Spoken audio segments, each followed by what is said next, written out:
अस्सलाम वालेकुम रहमतुल्लाहि व बरकातुहू। नाज़रीन, Sonam Kapoor Indian film actor वो ये कहती हैं कि लोगों ने इस्लाम को एक हथियार बना लिया है और लोगों की इससे जानें ली जा रही हैं, लोगों को जो है मौत पर आमादा किया जा रहा है। ये इंटरव्यू भी आपको सुनवाएंगे और डॉक्टर जाकिर नाइक की वीडियो भी आप देखिएगा, उनका भी बयान ज़रूर सुनिएगा कि वो इस बारे में क्या कहते हैं। चलिए वीडियो को शुरू करते हैं। People are being targeted. Religion has become a weapon instead of something that can save you. लेकिन एक बात आज जानना चाहता हूं कि आप यहाँ केवल, जैसा मुझे सुनने में और देखने में अभी पड़ रहा है, कि आप जो बात कह रहे हैं केवल इस्लाम धर्म की आखिरी बात, इस्लाम धर्म की सारी बातों को आप कबूल करवा रहे हैं और इस्लाम धर्म को सर्वोपरि मान रहे हैं। मैं भी मानूंगा अगर आप मेरी बात को, अभी ईसाई धर्म भी है, बौद्ध धर्म भी है, जैन धर्म भी है और सिख धर्म भी है, हिंदू धर्म भी है। और धर्म क्या है? धर्म तो मैं मानता हूं पानी का धर्म ठंडा है, सूर्य रोशनी देता है उसका धर्म है, चांद रोशनी देता है वो धर्म है, हवा का बहना वो धर्म है। ये संप्रदाय है या क्या है, या किसको मानना चाहिए, या जो लोग जहां मान रहे हैं वो अच्छी बात है, या हम नहीं मान रहे हैं तो उसमें हमारा क्या नुकसान है? इसको जरा तमाम बातों को मेरा स्पष्टीकरण चाहिए कि किस धर्म को मानने से और किस बात को मानने से मनुष्य का कल्याण हो सकता है। भाई साहब ने बहुत अच्छा सवाल पूछा है और बहुत अहम सवाल पूछा है। वो कहते हैं कि वो इंसानियत धर्म में मानते हैं, सारी मजहब किताब को पढ़ते हैं, लेकिन यहाँ देख रहे हैं कि जाकिर बाकी लोग का हवाला देखे, लेकिन इस्लाम कहते हैं कि इस्लाम फाइनल है, इस्लाम मेन है। ये आपने जैसा कहा इस्लाम मेन है। भाई साहब ये मैं नहीं कह रहा हूँ, ये वेद में लिखा है। अगर वेद में लिखा है कि आखिरी अवतार कल के अवतार है, अगर लिखा है तो मैं उस चीज को निकाल नहीं सकता हूं ना। मैंने तो नहीं लिखा हूं, उसी तरीके से बाइबल में लिखा है। आपने कहा बाइबल का, आपने कहा वेद का, बाइबल में लिखा है। बाइबल पढ़ेंगे, Gospel of John chapter number 16 verse number 12 to 14। ईसा अलैहिस्सलाम कहते हैं, I have many things to say unto you but he cannot bear them now, for he when the spirit of truth shall come he shall guide you unto all truth, he shall not speak of himself, all that he shall speak।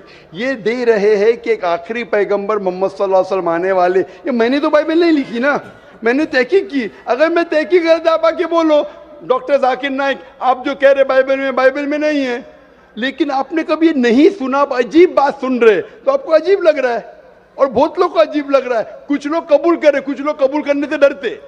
फर्क ये है। नहीं सुनिए बात, तो ये आप बोलना चाहिए जाकिर भाई बाइबल में Gospel of John chapter 12 verse 14 है ही नहीं। अब लेके आओ बाइबल, पढ़ो मेरी बात। ये कल की पुराना है ही क्या? नहीं, आपकी किताब में लिखा है तो मैं छुपा तो नहीं सकता हूं ना। मैं क्या कहता हूं कि सारी धार्मिक किताब को लो और यकसा है वो फॉलो करो, जो यकसा नहीं उसको छोड़ दो ना। तो अक्सर जितने अहम मजहब है, चाहे हिंदू मजहब है, चाहे बुद्ध मजहब है, चाहे ईसाईयत है, चाहे जुडाइज्म है, चाहे इस्लाम में, सारे में यकसा लिखा है। आप अगर पढ़ेंगे हिंदू मजहब की किताब, वेद पढ़ेंगे, बाइबल पढ़ेंगे, old testament, new testament, Judaism, Christianity, Islam, ये चारों मेन मजहब को आप लेंगे, सब में लिखा है खुदा एक है, उसका कोई अक्स नहीं है, आखिरी पैगंबर मोहम्मद सल्लल्लाहु अलैहि वसल्लम है। तो मैं थोड़ी छुपा सकता हूँ। मुसलमान भी चौंक जाते, इस्लाम और हिंदुइज्म में यकसानियत हो ही नहीं सकती। कितने मुसलमान मेरे खिलाफ है, हिंदुइज्म और इस्लाम में यकसानियत हो ही नहीं सकती। लेकिन जब खुदा फरमाते तालव इला कलिमतिन सवाइम बैना बैनकुम, आओ हम उस बात की तरफ जो यकसा है। मैं भाई साहब जितनी लंबी तकरीर में दे सकता हूँ हिंदू और इस्लाम मजहब में यकसानियत, उससे लंबी तकरीर दे सकता हूँ डिफरेंसेस के ऊपर, इख्तिलाफ पे। लेकिन मेरा काम इख्तिलाफ ने, मेरा काम यकसानियत का है, क्योंकि मैं तालिब इल्म हूँ। मैं अगर तकरीर करने लगूँ कि हिंदू मजहब और इस्लाम में डिफरेंस क्या है तो और लंबी तकरीर कर सकता हूँ मैं। लेकिन मेरा काम है लोगों को जोड़ना, लोगों को तोड़ना नहीं। लेकिन जोड़ते वक्त जब मालूम पड़ रहा है सही, अगर बाकी के धार्मिक गुरु अपने लोग से नहीं कह रहे, क्या उनके किताब में लिखा है कि खुदा एक है, खुदा के अलावा किसी की और पूजा नहीं करना चाहिए, आखिरी पैगंबर मोहम्मद सल्लल्लाहु अलैहि वसल्लम, उनकी गलती है, मेरी गलती क्या है? और मैं तो खुले मंच पे बोल रहा हूं ना। और मैं कहता हूं कि आओ आपके धार्मिक आदमी को लेके आओ, अगर गलती है बैठ के हम डिस्कशन करेंगे, जिस तरीके से मैंने श्री रविशंकर के साथ किया था। श्री रविशंकर हिंदुस्तान में सबसे ज्यादा माने जाने वाले इन स्क्रिप्चर्स में श्री रविशंकर है, उनके साथ मुनाजरा किया मैंने ओपन स्टेज के ऊपर। ओपनली। तो इसके अंदर अगर हक बात सामने आ रही है, लोग हक कबूल कर रहे, उसमें क्या है? आप मुझे ऐसी कोई चीज लेके आओ जो मैं नहीं मानता हूं और कुरान और वेद में लिखे मैं फौरन मानूंगा। आप एक चीज पेश करो मुझे, एक जो कुरान और वेद में लिखा है जिसमें मैं अमल नहीं करता हूं, फौरन अमल करूंगा। भाई साहब समझ रहे क्या बोल रहा हूं मैं? इसको कहते हैं इंसानियत। खाली मुंह से बोलना इंसानियत क्या है? ये तो पॉलिटिशियन का काम हो गया। मैं सब में मानता हूं, सब में मानता हूं, सब में मानता हूं, तो अमल तो करो।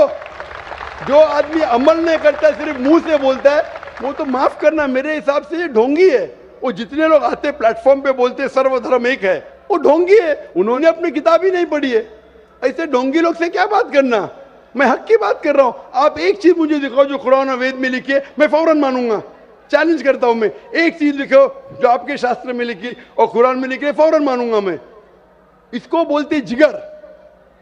यंग हूं मैं आपसे यंग हूं, लेकिन जिगर रखता हूं अल्हम्दुलिल्लाह। बड़े मंच पे सिर्फ यहाँ ने दिगर ममालिक में जाके बोलता हूं, इसलिए लोग मुझसे डरते हैं। ये आ जाएगा तो पोल खुल जाएगा, भाई हमारी दुकान बंद हो जाएंगी। लोग बोलते हैं हमारी दुकान बंद हो जाएंगी। मैं जब जानता हूं मैं हक के ऊपर, और जैसा आपने सुबह में कहा था कि लोग विरोध करेंगे अच्छे लोग का, वही बात। मैं हक की बात क्यों, किससे डरना? खुले मंच पे कह रहा हूं, मुझे आजादी है देश में।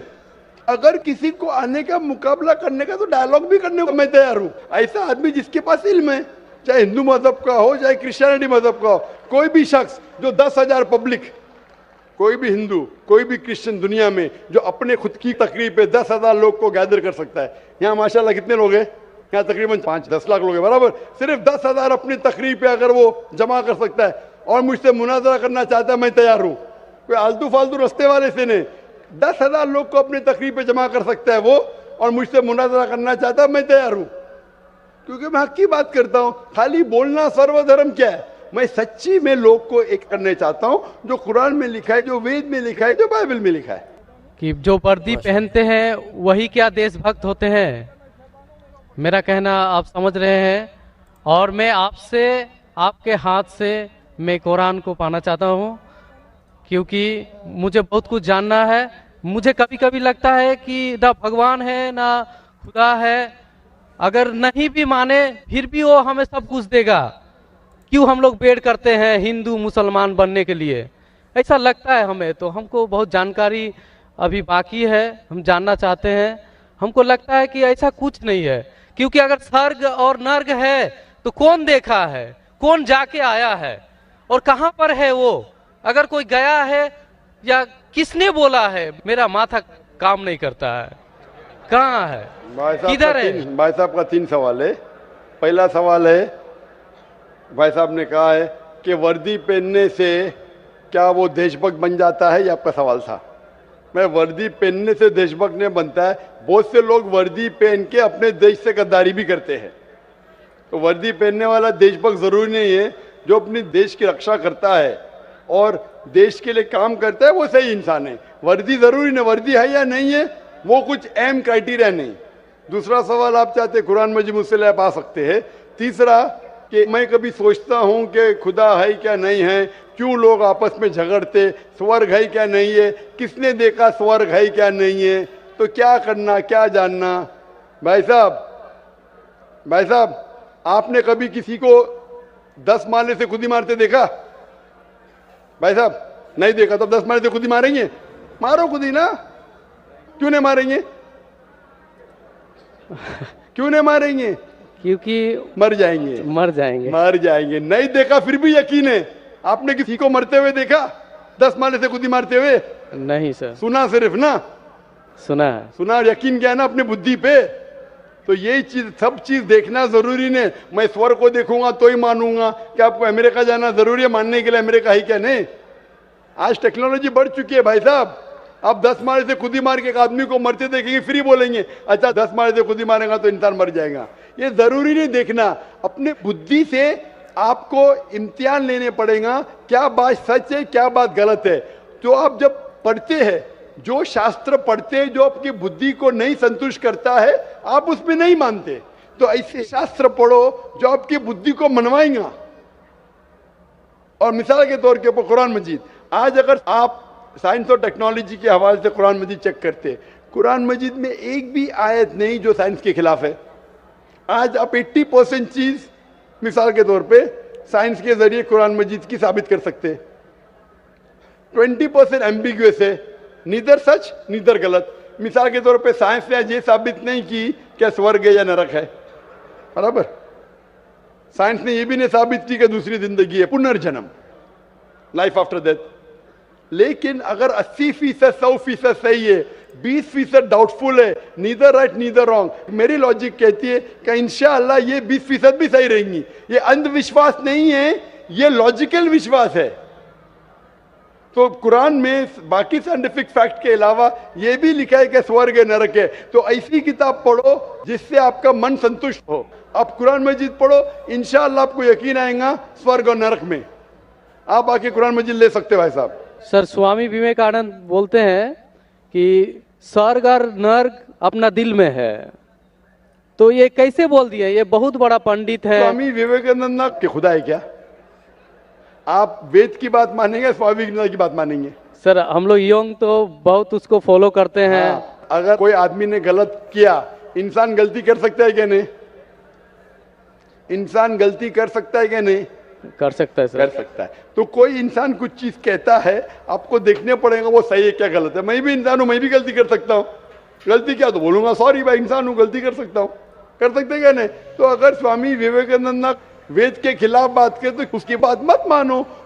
नाज़रीन, उम्मीद है आपको वीडियो पसंद आई होगी। अगर वीडियो पसंद आई हो तो वीडियो को लाइक और शेयर ज़रूर कर दीजिएगा और हमारे चैनल को सब्सक्राइब कर दीजिएगा। और वीडियो नाज़रीन आपको कैसे लगी ये कमेंट बॉक्स में अपनी राय का इजहार ज़रूर कीजिएगा। मिलते हैं अगली वीडियो के अंदर, इजाज़त दीजिए। अल्लाह हाफिज़।